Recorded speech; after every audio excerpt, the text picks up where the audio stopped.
Alhamdulillahi Rabbil Alamin. Wa bihi nasta'inuhu ala umuri dunya waddin. Wassalatu wassalamu ala ashrafil anbiya'i wal mursalin wa ala alihi wa ashabihi wa man tabi'ahum bi ihsan ila yaumiddin. Faqad qala Allah Ta'ala fi kitabihil karim ba'da a'udzu billahi minasy syaithanir rajim. Ya ayyuhalladzina amanu taqullaha haqqa tuqatih wa la tamutunna illa wa antum muslimun. Amma ba'du, ittaqillaha haitsu ma kunta wa atbi'il sayyi'atal hasanata tamhuha wa khaliqin nasa bi khuluqin hasanin. Alhamdulillahirabbil alamin. Bapak-bapak, ibu-ibu kaum muslimin, mu'takifin rahimani wa rahimakumullah. Sebelum kita menasihati diri-diri kita dengan mendengarkan nasihat-nasihat terbaik yang senantiasa datangnya dari Allah beserta Rasulnya, izinkan saya mengucapkan kalimat jazakumullah khairul jazak, mewakili sebagian daripada teman-teman, dan kalau boleh mewakili semua mu'takifin yang beriktikaf di Masjid Nur Said Villa Citra. Kami mengucapkan jazakumullah khairul jazak kepada segenap jajaran pengurus Masjid Nur Said Villa Citra dan segenap panitia iktikaf Masjid Nur Said Villa Citra yang selama ini telah memberikan fasilitas kepada kami bisa beribadah dengan nyaman, menjamin konsumsi kami, kemudian memberikan pelayanan yang terbaik kepada kami.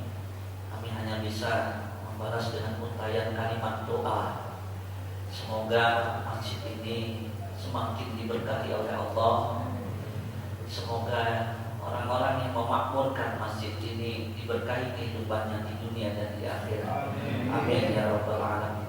Dan mudah-mudahan sebagaimana doa yang dipimpin dalam qunut witir yang senantiasa diulang oleh Ustaz Ageng, kita mudah-mudahan Allah kasih rezeki lagi bisa bertemu dengan bulan Ramadan berikutnya. Amin. Kita berharap pada dalam kehidupan ini kita senantiasa Allah pertemukan dengan bulan Ramadan.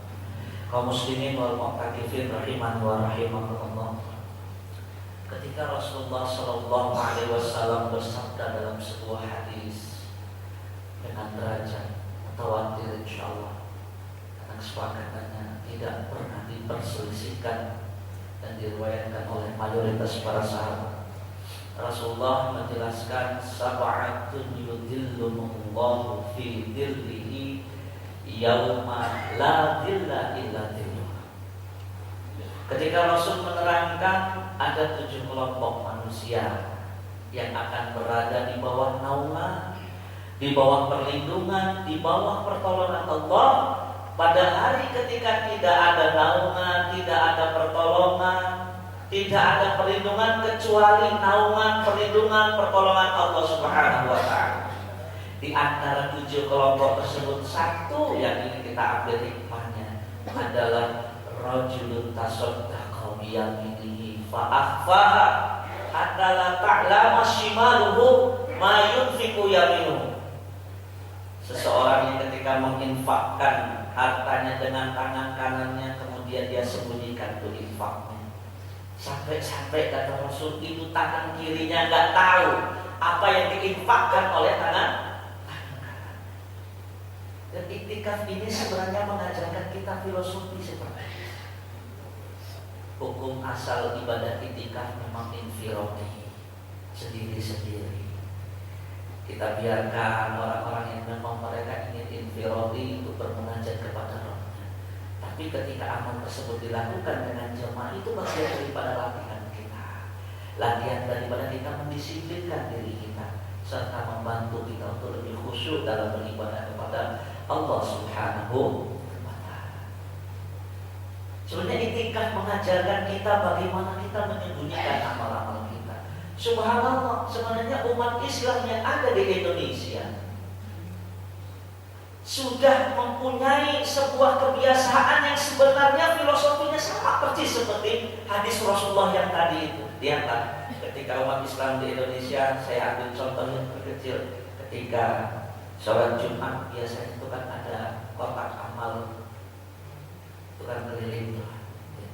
Coba lihat, jangan benar kita melihat ketika kotak amal itu mampir di depan seseorang, dia cabut itu dompet dengan bangganya, dia perlihatkan isi dompetnya, dia cabut, terserah itu mau dicabut, apa yang peci 2, apa peci 1, atau bahkan yang golok, yang 2.000 rupiah, dia jangan sekali nyabut, diperlihatkan, kemudian dia celupkan begini, jangan.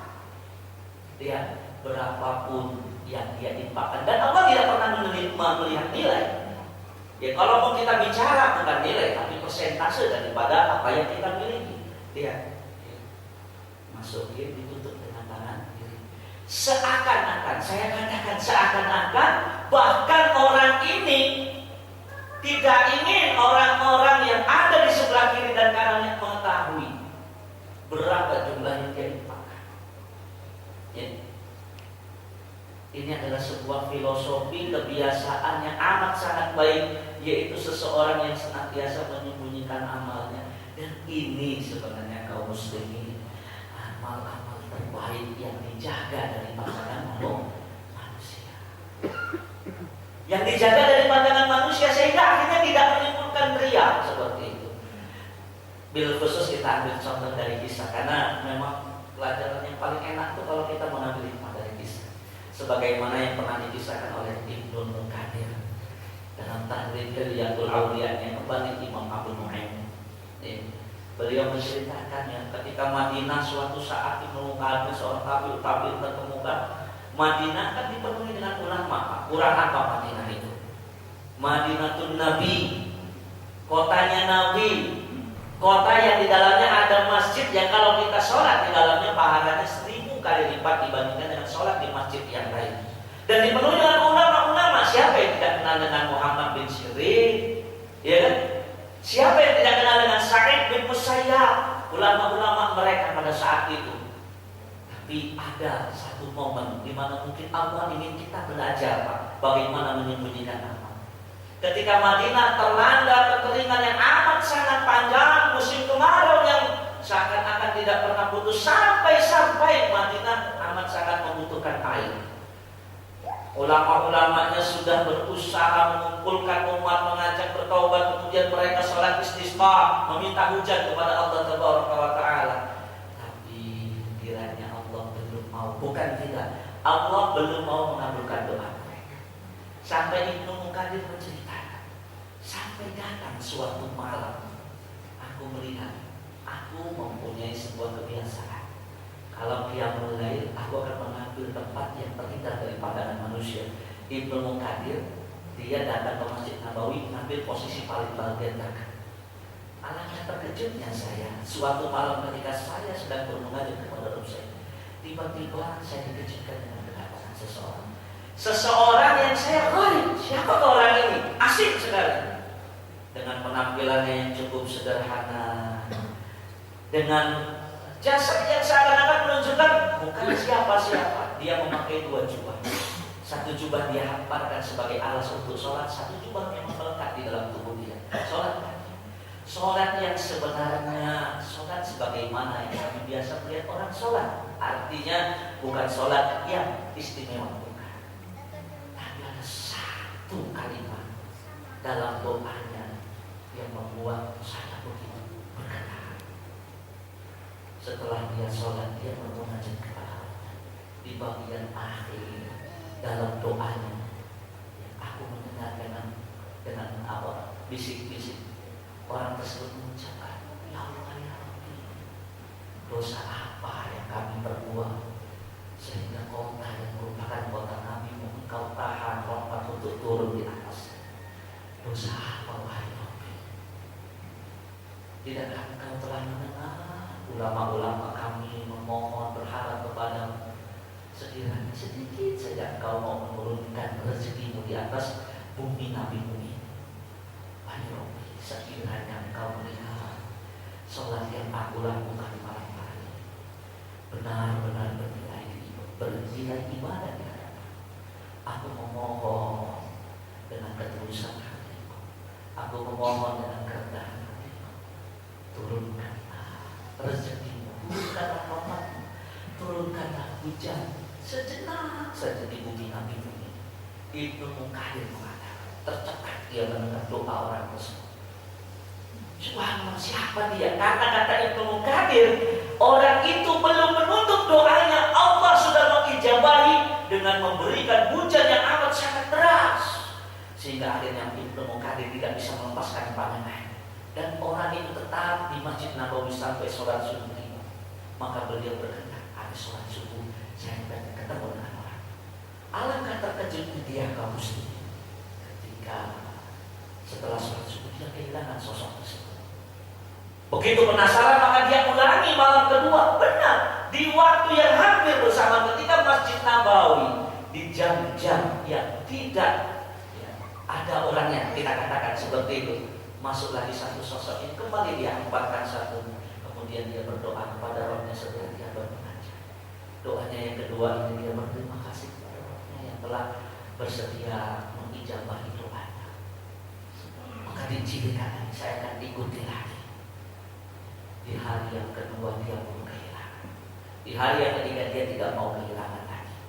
Dihafalkan benar maka dia persingkat pikirnya ketika orang ini keluar diikuti. Sampai ternyata orang ini tinggal di pinggiran kota. Dia kasih tahu karena tidak pantas bertamu di waktu sobahan mubakar. Ketika waktu duha sudah naik, dikira sudah panas, maka kemudian dia menuju ke rumah tersebut. Sebelum dia menuju ke rumah tersebut, dia bertanya kepada jiran tetangga yang kiri dan kanan mengenai sosok orang. Akhirnya diberitahu oleh tetangga-tetangga, dia ini tukang sol sepatu, tukang sol sepatu lagi kaum muslimin. Kemarin tukang sol sepatu, pagi ini tukang sol sepatu. Alangkah mulianya orang-orang yang berprofesi sebagai tukang sol sepatu. Hanya saja kalau kemarin tidak dapat namanya Sa'id bin Muhammad, Ibnu Munkadir tidak menjelaskan siapa nama tukang sol sepatu. Yang biasa dia mengerjakan pekerjaannya di pasar Madinah. Ya, akhirnya dia bertamu. Begitu bertamu dibukakan, oh iya benar ini orangnya. Setelah basa-basi sebentar akhirnya ditanya oleh tuan rumah, apakah gerangan yang membuat tuan ulama yang kami hormati bertamu ke rumah saya ini? Ibnu Munkadir sejenak bingung, iya sudah, mau ngapain? Akhirnya dia berterus terang, begini saudaraku, aku sebenarnya hanya ingin tahu. Yang pertama, dia baru ngomong ini yang pertama, benarkah engkau sosok orang 3 malam kemarin sekitar waktu tengah malam masuk ke Masjid Nabawi dan engkau berdoa dengan doa bla bla bla bla.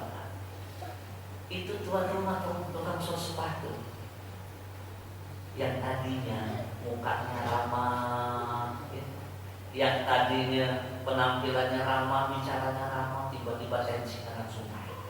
Kepada Ibnu Munkadir yang tergolong sebagai seorang ulama, beliau mengatakan, ya Allah, wahai Rasul, apa perkaramu dengan ibadah yang aku lakukan? Ya, cukuplah aku dengan Rabb yang mengetahui. Mohon maaf, silakan kau keluar dari rumah.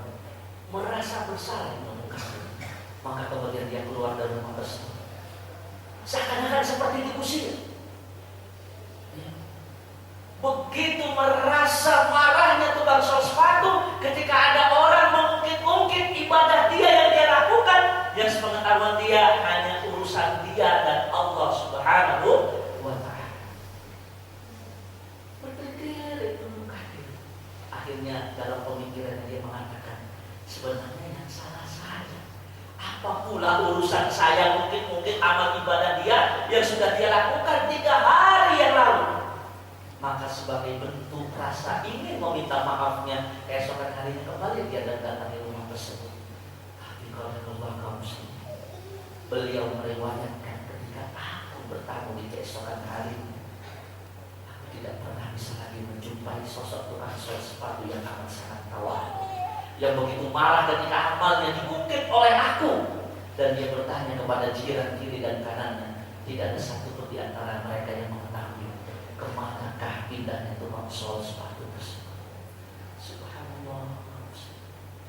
Orang yang hanya ingin amal ibadahnya diketahui oleh dirinya dan Allah Subhanahu wa Ta'ala. Orang yang ketika beribadah dia hanya butuh penilaian Allah, dia tidak membutuhkan penilaian manusia. Bahkan dia amat sangat terganggu ketika ada orang yang membicarakan amal yang pernah dia lakukan. Sesuatu yang amat sangat langka di zaman kita sekarang. Sifat seperti inilah yang akan membuat orang senantiasa berwaspada terhadap amal-amalnya. Sifat menyembunyikan amal yang dilakukan oleh seseorang di hadapan manusia inilah yang akan menumbuhkan keimanan, ketakwaan seseorang kepada Rabb-Nya. Bukan amal yang ditonjolkan oleh manusia kepada manusia yang lainnya. Merasa bersalah sehingga akhirnya Ibnu Mukadir perlu meriwayatkan kisah tersebut sampai kemudian pelajarannya sampai kepada kita semua. Tukang sosmed.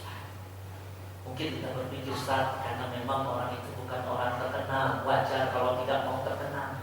Oke, sekarang kita bicara tentang orang yang paling mulia, paling bertakwa setelah Rasulullah SAW sampai akhir kiamat kelak, Abu Bakar As-Siddiq.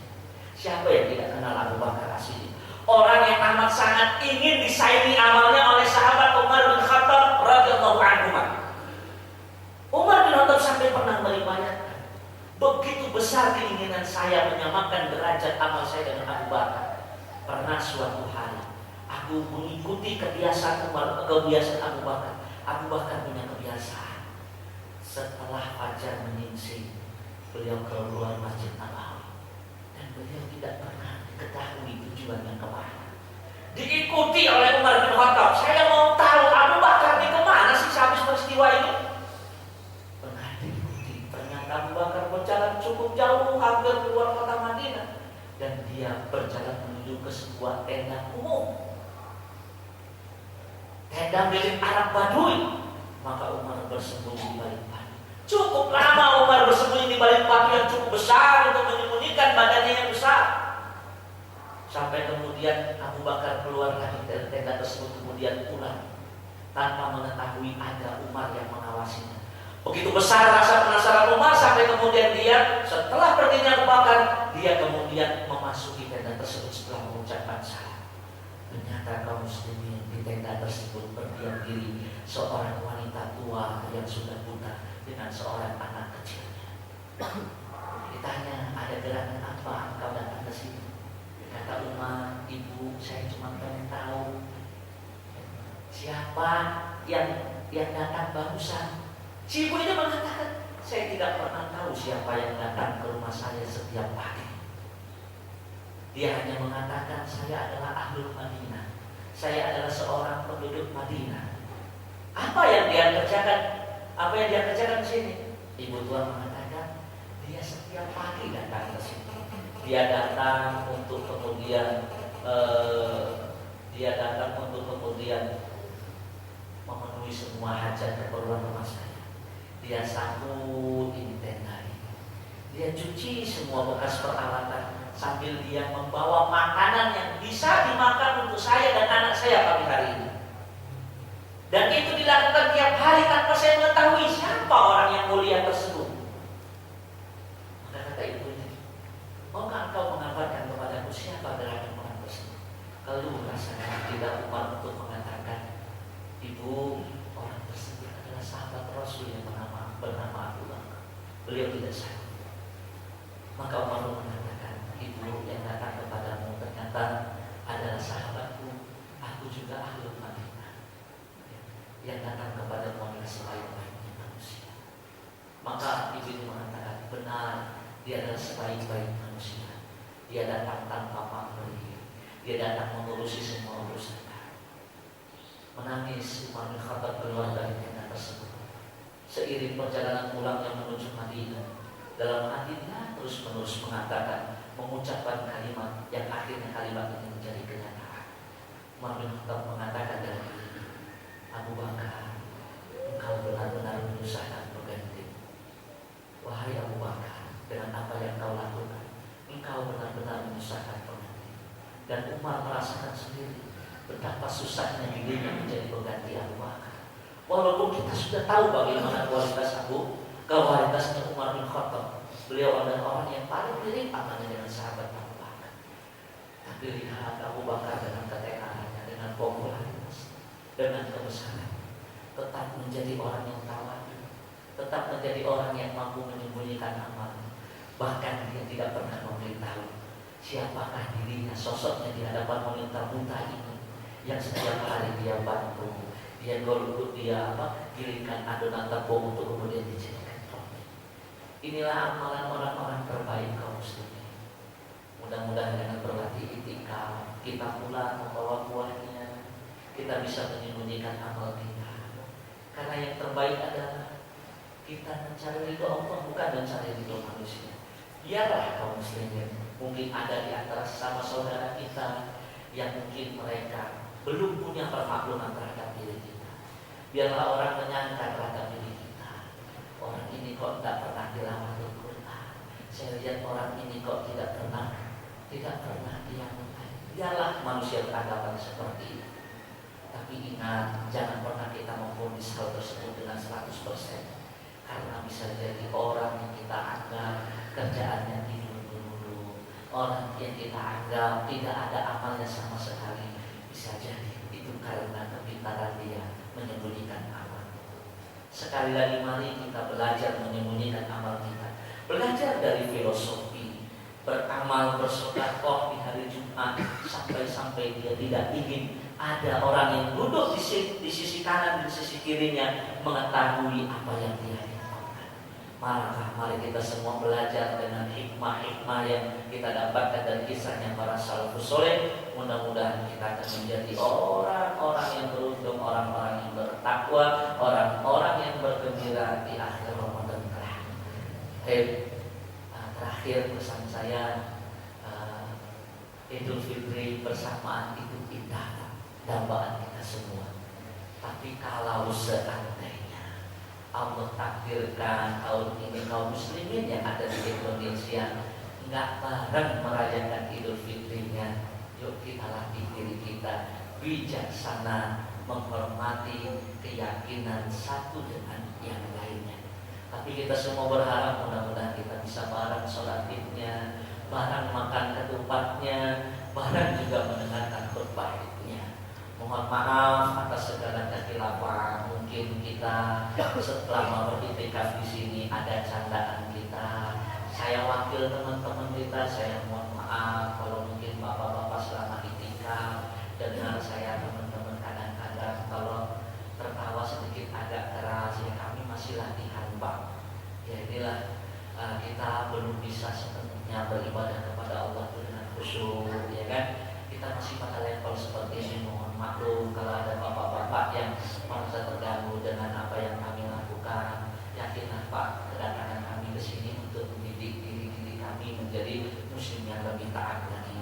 Sekali lagi kami mengucapkan jazakumullah khairul jazaa pada segenap pengurus panitia iktikaf Masjid Nur Said Citra. Mudah-mudahan semua amal kita diterima oleh Allah Taala.